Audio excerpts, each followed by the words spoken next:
नमस्कार नेपाली मित्रों। भारत और म्यांमार के बीच में 1600 किलोमीटर कांटेदार तार लगाए जा रहे हैं और नेपालियों का कहना है कि भारत और नेपाल की सीमा में भी कांटेदार तार लगाए जाने चाहिए, जिससे कि एक भी आदमी इधर उधर ना जा सके।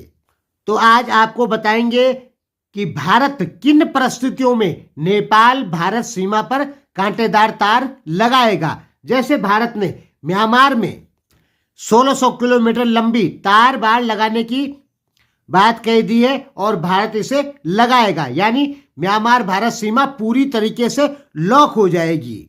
वैसे ही नेपाल भारत सीमा लॉक होगी कि नहीं होगी, कांटेदार तार लगेंगे कि नहीं लगेंगे और भारत किन परिस्थितियों में लगाएगा, ये इस वीडियो में बता रहे हैं। देखिए, म्यांमार के साथ में भारत ने कांटेदार तार लगाने का फैसला इसलिए किया है क्योंकि म्यांमार से बहुत ज्यादा तस्करी भारत में हो रही है। बहुत सारे पूर्वोत्तर राज्यों में जो आतंकी संगठन है उनको फंडिंग आती है म्यांमार की तरफ से। म्यांमार में पैसा आता है चाइना की तरफ से।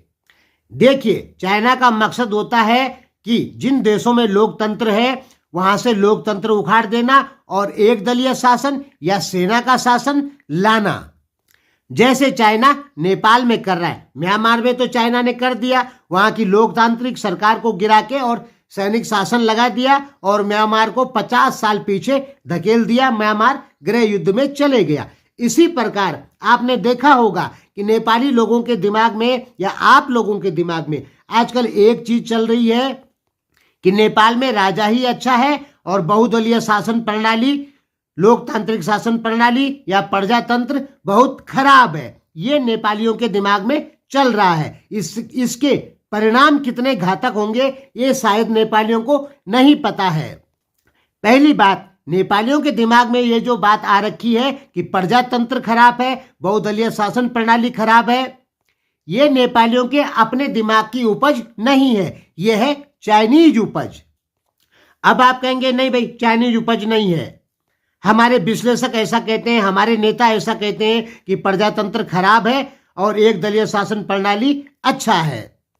तो आपके उन्हीं नेताओं को, उन्हीं विश्लेषकों को फंडिंग मिलती है चाइना से। चाइना $10 बिलियन, 10 अरब रुपए सालाना विदेशी मीडिया में खर्चा करता है। आप जो आजकल ये सोच रहे हैं कि प्रजातंत्र खराब है, बहुदलीय शासन प्रणाली खराब है, ये आप नहीं सोच रहे हैं, आपसे सुचवाया जा रहा है। अब आप कहेंगे नहीं भाई, हमसे कोई नहीं सुचवा रहा है, हम स्वयं सोच रहे हैं कि हमारे देश में घोटाले हो रहे। दोस्तों, घोटाले तो सदियों से होते आए हैं, आज भी पहले भी। क्या राजाओं ने घोटाले नहीं किए? उन्होंने भी तो किए और उनके समय तो बोलने का भी अधिकार नहीं था। राजा के विरुद्ध कोई बोल भी नहीं सकता था। आज धराधर नेपाल में घोटाले पकड़े जा रहे हैं। ये नेपाल की लोकतांत्रिक पार्टियां कर रही है, यानी बेमानी तो कहीं ना कहीं नेपाल की लोकतांत्रिक पार्टियां जरूर कर रही है, लेकिन घोटाले हमेशा से, सदियों से होते आए हैं। इन पे लगाम लगाना आसान नहीं है। मेरे कहने का मतलब है, आप फाइनली समझ जाइए कि म्यांमार के जैसे नेपाल से भी लोकतंत्र उखाड़ के और नेपाल को भी गृह युद्ध में धकेलने की साजिश की जा रही है। कुछ दिन लड़ाई होगी, चाइना नेपाल की एक दलीय शासन प्रणाली को ताकत देगा और नेपाल से लोकतंत्र समाप्त हो जाएगा। लड़ाई चलती रहेगी जैसे म्यांमार में चल रही है। मेरे कहने का मतलब है कि आप लोग यदि ऐसा सोचते हैं कि बहुदलीय शासन प्रणाली खराब है और एक दलीय शासन प्रणाली अच्छा है, ये नेपाल के लिए बहुत ज्यादा घातक होगा। कितना घातक होगा? बहुत ज्यादा घातक। क्यों घातक होगा ये कभी फिर समझाएंगे, क्योंकि लंबा टॉपिक है। और आप नेपाली लोग हैं, नेपाली लोग दुश्मन और दोस्त को नहीं जानते हैं। नेपाली लोग जान ही नहीं पाते हैं कि कौन हमारा असली मित्र देश है, कौन हमारा नकली मित्र देश है। नेपालियों को तो केवल यही लगता है कि भारत ही हमारा दुश्मन है। हमने आपको साफ क्लियर कर दिया कि नेपाल में लोकतंत्र को खत्म करके और म्यांमार जैसी स्थितियों को पैदा करने की एक साजिश की जा रही है ताकि नेपाल चाइना के पाले में चले जाए। क्योंकि जैसे म्यांमार की सेना चाइना के पक्ष में चली गई और वहां के लोकतांत्रिक सरकार को गिरा दी, वहां पे दमन कर रही है, इसी प्रकार नेपाल में भी हो सकता है फ्यूचर में। लोकतंत्र व्यवस्था को उखाड़ फेंकने के बाद वहां पर भी गृह युद्ध जैसी स्थिति आ सकती है। उस स्थिति में भारत नेपाल सीमा पर कांटेदार तार लगेंगे। म्यांमार के रास्ते से भारत में सोने की बहुत तस्करी होती है। नेपाल के रास्ते से भी भारत में बहुत सोने की तस्करी हो रही है। जब तक नेपाल में लोकतंत्र है तब तक भारत नेपाल सीमा पर कांटेदार तार नहीं लगेंगे और नेपाल एक शांत देश बना हुआ रहेगा। जिस दिन नेपाल से लोकतंत्र समाप्त हो गया उस दिन नेपाल गृह युद्ध की स्थिति में चले जाएगा। हमारी भविष्यवाणी कभी गलत नहीं होती है। जब नेपाल में चीन का प्रभाव बहुत ज्यादा हो जाएगा, अभी भी खैर बहुत ज्यादा है, लेकिन जब इससे दुगना बढ़ जाएगा तब भारत में क्या होगा कि सोने की तस्करी बढ़ जाएगी। चीन के पास में बहुत ज्यादा सोना है और वो उसे ब्लैक में बेचता है। तो भारत जैसा विशाल राष्ट्र जहां हर शादी में सोने की खपत होती है, तो वहां तो चीन सोना पहुंचाएगा ही पहुंचाएगा, चाहे वो थाईलैंड के रास्ते पहुंचाए, चाहे नेपाल के रास्ते पहुंचाए, चाहे म्यांमार के रास्ते से पहुंचाए। भारत इस चीज को समझता है, इसलिए भारत म्यांमार बॉर्डर पे कांटेदार तार लगाता है। यदि नेपाल से भी सोने की तस्करी बढ़ती है, नेपाल में लोकतंत्र समाप्त होता है, तो भारत नेपाल सीमा पर कांटेदार तार लग जाएगी, भारत स्वयं लगा देगा।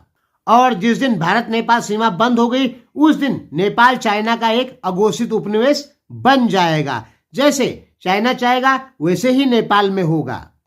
अभी फिलहाल कांटेदार तार नहीं लग सकती भारत और नेपाल की सीमा पर। क्यों नहीं लग सकती? क्योंकि भारत सोच रहा है कि नेपाल के एयरपोर्टों पे हम खुद निगरानी रखें। पहले भारत एयरपोर्ट की निगरानी रखेगा, वहां अगर नेपाल ने वो एयरपोर्ट भारत को निगरानी के लिए नहीं दिए तो जाके लास्ट का चारा है कि भारत कांटेदार तार लगा दे नेपाल भारत सीमा पर भी। हमने कहा दोस्तों कि भारत चाइना की लड़ाई में नेपाल पिस जाएगा। नेपाल को गुटनिरपेक्ष नीति का पालन ही करना होगा। नेपाल यदि चाइना के पक्ष में चले गया तो नेपाल को भारी नुकसान भुगतने होंगे, क्योंकि नेपाल की जीडीपी भारत पर डिपेंड है।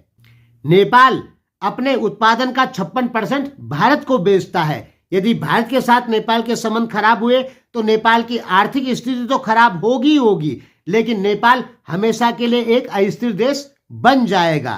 दोस्तों, हमने जो कह दिया वो 100% सच है। आप जो सोचते हैं वो आप नहीं सोचते, आपका ब्रेन वॉश कर दिया गया है। हम बार बार इस चीज को समझाते हैं, लेकिन आप सोचते हैं नहीं हमारा ब्रेन वॉश नहीं हुआ है। नहीं दोस्तों, आपका ब्रेन वॉश हो चुका है। नहीं तो नेपाल का सबसे बड़ा मित्र राष्ट्र है अमेरिका। अब नेपाल के लोग अमेरिका को भी अपना दुश्मन मानते हैं। चीन की बीआरआई नेपालियों को पसंद है, अमेरिका का एमसीसी नेपालियों को पसंद नहीं, क्योंकि नेपाल में चाइना ने फंडिंग किया और अपने विश्लेषकों से अपने जिन पे फंडिंग किया उन्होंने कहा कि एमसीसी नेपाल को खा जाएगा, 50 अरब रुपए में नेपाल बिक जाएगा। इतना ही दिमाग है नेपालियों के पास में। उनको लगता है कि अमेरिका 50 अरब खर्चा करेगा और नेपाल बिक जाएगा, अमेरिका का गुलाम बन जाएगा। 5500 अरब जीडीपी है नेपाल की, क्या 50 अरब में बिक जाएगा नेपाल? तो ये बुद्धि है आप लोगों की। दोस्त और दुश्मन में आपको पता ही नहीं है कौन दोस्त है और कौन दुश्मन है। दुश्मन को आप दोस्त समझ रहे हैं, दोस्त को दुश्मन समझ रहे हैं। और हम समझाते आ रहे हैं पिछले 5 साल से नहीं भाई ऐसा है, फिर भी आप नहीं समझते। धन्यवाद।